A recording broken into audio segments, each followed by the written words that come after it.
I fixed my neighbor's car in the rain. She stood at my door that night with 2 cups of coffee and no explanation. I saw her from the kitchen window, hood up on her Civic, rain coming down steady the way it does in Columbus in October. Not dramatic, just relentless.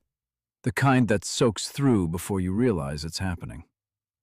She was standing next to the car with her arms crossed and her head slightly down, not on her phone, not waving at anyone, not doing anything except standing there in the particular stillness of someone who has already assessed the situation and accepted that it's bad, and is now just waiting to figure out what the next step is. I watched for a couple of minutes. I told myself she probably had someone to call, AAA, a family member, someone. I told myself it wasn't my place to go out there uninvited and make it awkward. I told myself I didn't really know her well enough. We waved from driveways. We'd exchanged maybe 4 complete sentences in 2 years, and showing up in her yard in the rain felt like crossing a line I hadn't been invited to cross. I had 4 good reasons to stay inside. Then I picked up the wrench off the kitchen counter. I do maintenance work for a property management company. There's always something on the counter. And I went outside. Her name was Renee, that much I knew. 2 years of living 30 feet apart in a duplex off Broadview Road, and I knew her name. Knew she worked admin at the hospital on Morse. Knew she'd been on her own since a divorce about 3 years back. We waved. That was the whole of it. She looked up when she heard my door. Something moved across her face when she saw me coming across the yard. I noticed it and didn't know what to do with it at the time. Not quite surprise. Closer to the expression people get when they weren't expecting anyone to come and someone did anyway, and they're not sure yet whether to be relieved or embarrassed about needing the help. "You don't have to," she said. "What's it doing?" I said. It was the alternator. I could tell before I got the hood all the way up. 40 minutes in the rain, her standing back by the porch steps out of the way, not hovering, not making conversation, just letting me work. When it was running again, she came over and said, "Thank you. Really, thank you." And there was something in the way she said it. Not excessive, not performative, just direct and slightly tired, that stayed with me after I went back inside. I changed into dry clothes, made dinner, watched part of a game I didn't care about, kept thinking about the look on her face when I came across the yard. Not gratitude. Something older than gratitude. Something that looked, if I'm honest, like, I forgot people did that. If you've ever done something small for someone and felt it land heavier than it had any right to, stay with me on this one. Subscribe if this is the kind of story you want more of. Hit like if any of this already feels familiar. And tell me in the comments, when was the last time someone showed up for you before you asked? I want to know. Now let me tell you what I figured out when I started actually paying attention. I had lived 30 feet from Renee for 2 years, and I could not have told you one real thing about her life. I knew the surface. The Civic, older, kept clean, the kind of car you maintain carefully because you can't afford to replace it. The lawn she mowed herself on Sunday mornings early before it got hot. The groceries she carried in alone, always 2 bags at a time, always 2 trips because she didn't like to overload. And I'd watched her do it a dozen times from the window, without once thinking to go hold the door. She had a kitchen light that came on at 5:30 every morning. I knew that because I was usually up by then, and I'd noticed it across the narrow gap between our units, without ever asking myself what it meant about how early she had to leave, or how long her days were, or what she came home to at the end of them. I started thinking about all of this the morning after I fixed the car. Not because I was trying to. It just kept surfacing, the way certain things do when you've been not looking at something for long enough, and then suddenly you look. The truth about me, the part I'd been calling something more flattering, was that I'd been on the far side of a bad breakup for about 2 years, and I'd spent most of those 2 years very deliberately shrinking the perimeter of my life. Krista and I had been together for 4 years, lived together for 2, and when it ended, I'd moved into this duplex on Broadview with approximately 6 boxes of stuff and a fairly complete plan to not need very much from anyone for a while. I called it keeping to myself. I called it being introverted. I called it needing time. What it actually was, most days, was easier than the alternative. So I'd watched Renee carry her groceries in 2 trips and mow her lawn on Sunday mornings and navigate whatever her life was without once crossing the 30 feet between our front doors for anything beyond a wave. And I'd been doing the same thing in the other direction, managing everything, not asking for anything, keeping the radius tight. 2 people on opposite sides of a duplex doing identical things and calling it fine. The wrench was still on my counter the next morning. I'd meant to put it back in the toolbox, but hadn't gotten around to it. I looked at it while I made coffee and thought about the 4 reasons I'd given myself to stay inside, and how none of them had actually been about her. If you've ever caught yourself realizing that the thing you were calling privacy was actually just distance, leave a comment. You don't have to explain it. I just think more people are doing that math than say so out loud.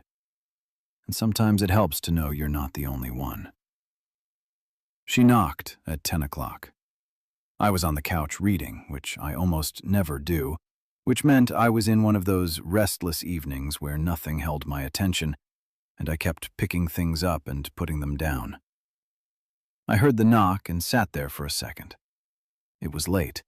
I wasn't expecting anyone.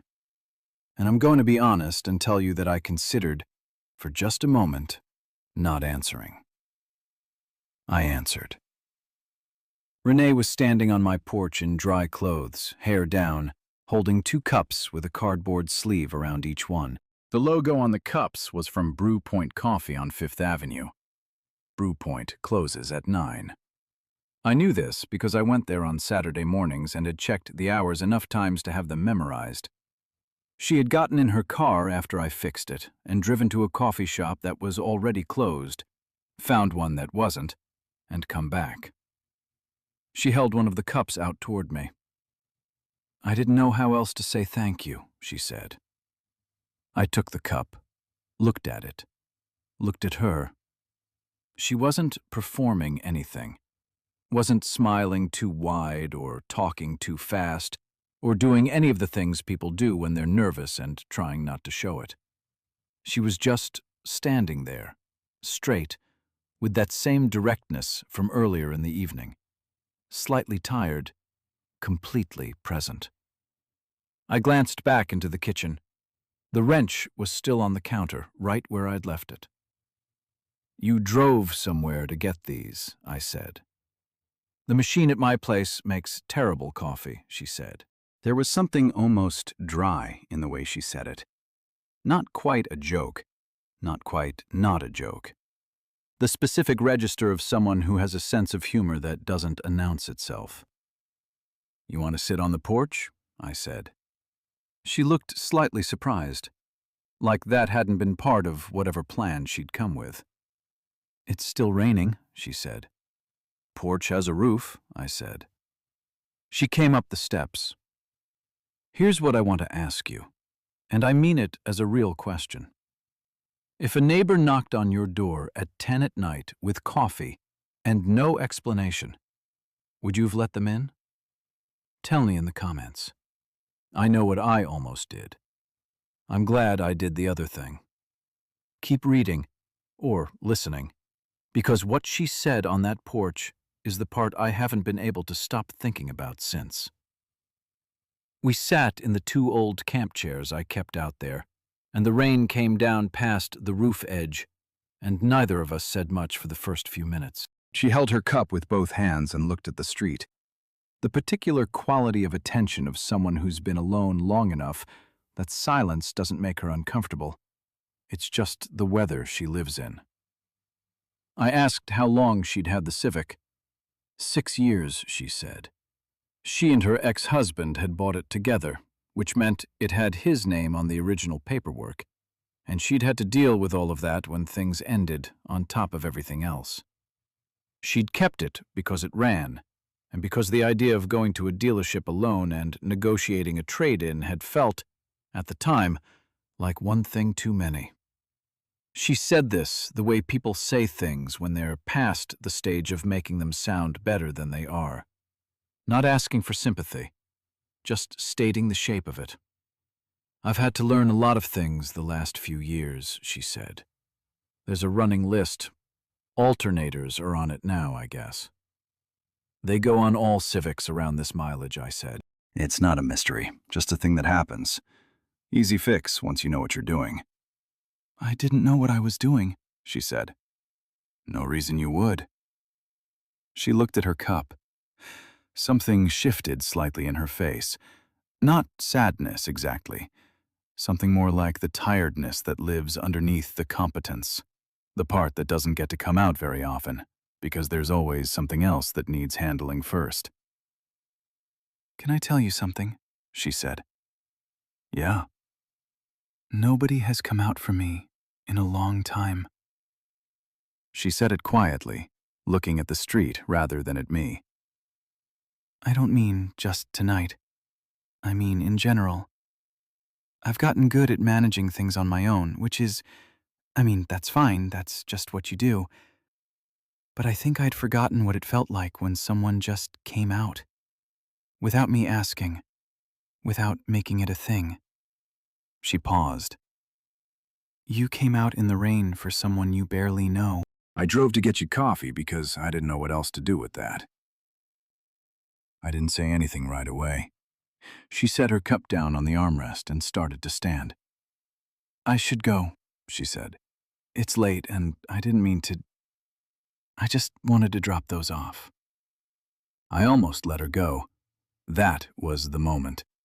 She was already half up, and I could have just said, "Good night, thanks for the coffee," and let the porch go back to being a place where I sat alone. It would have been easy. It would have been exactly what I'd been doing for 2 years on every front that mattered. "You don't have to go," I said. She stopped, looked at me, sat back down. The rain kept going. We didn't go inside. I don't know exactly what made me say what I said next. I'm not someone who talks about himself easily. I'd spent 2 years perfecting the art of giving people enough to seem present without actually handing anything over. But something about sitting on that porch in the rain with a cup of coffee I hadn't expected made the usual calculation feel more trouble than it was worth. I told her I'd seen her from the window, that I'd stood there for a couple of minutes with 4 perfectly reasonable arguments for staying inside, that I'd been doing some version of that calculation for 2 years on anything that required me to show up for someone, and that most of the time I let the arguments win, and that I'd picked up the wrench that night without fully deciding to, and walked outside before I could talk myself back in. She looked at me while I said it, not with surprise, with recognition. "That's why it mattered," she said. "Not because you knew how to fix it. Because you came out when you didn't have to." I thought about the lawn on Sunday mornings, the 2 trips with groceries, the kitchen light at 5:30. All the things I'd watched from windows without crossing 30 feet.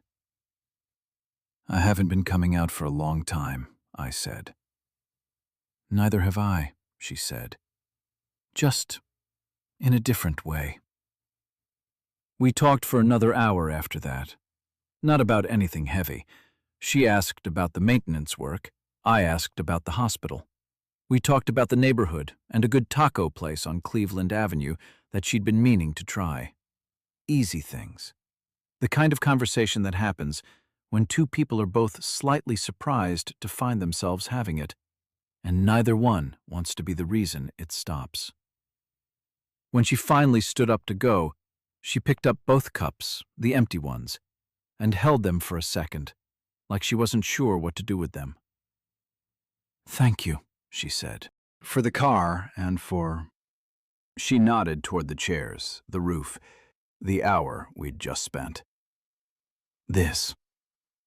Any time, I said. I meant it. That surprised me a little, how completely I meant it. I went inside and stood in the kitchen for a minute. The wrench was still on the counter. I picked it up, walked to the hall closet where I kept the toolbox, and put it back in the correct slot in the foam insert, the place it was supposed to live. Closed the lid, put the toolbox back on the shelf. I stood there for a second after I did that. It was a wrench. It took about 45 seconds, but I'd been leaving things wherever they landed for 2 years. Tools, dishes, plans, conversations I'd meant to have, and I'd been telling myself it didn't matter because it was just stuff, just my apartment, just me.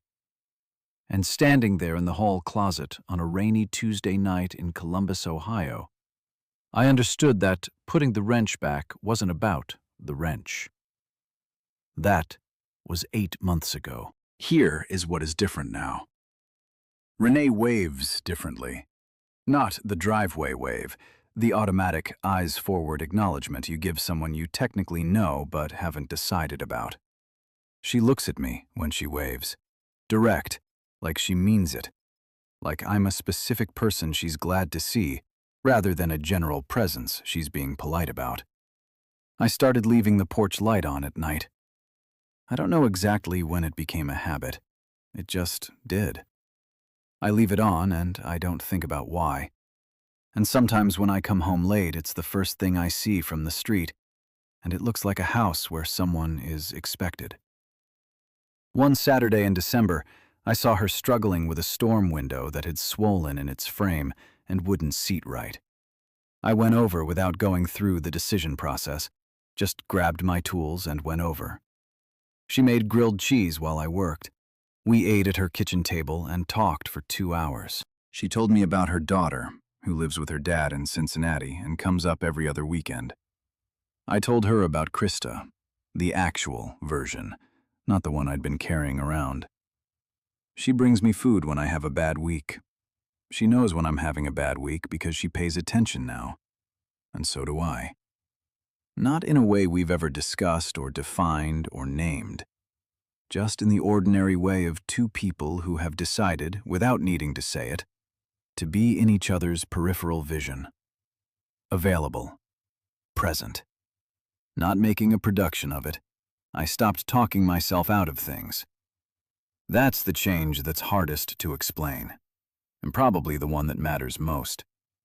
The internal negotiation, the 4 reasons to stay inside, the arguments for keeping the radius small, the familiar logic of, it's easier if I just...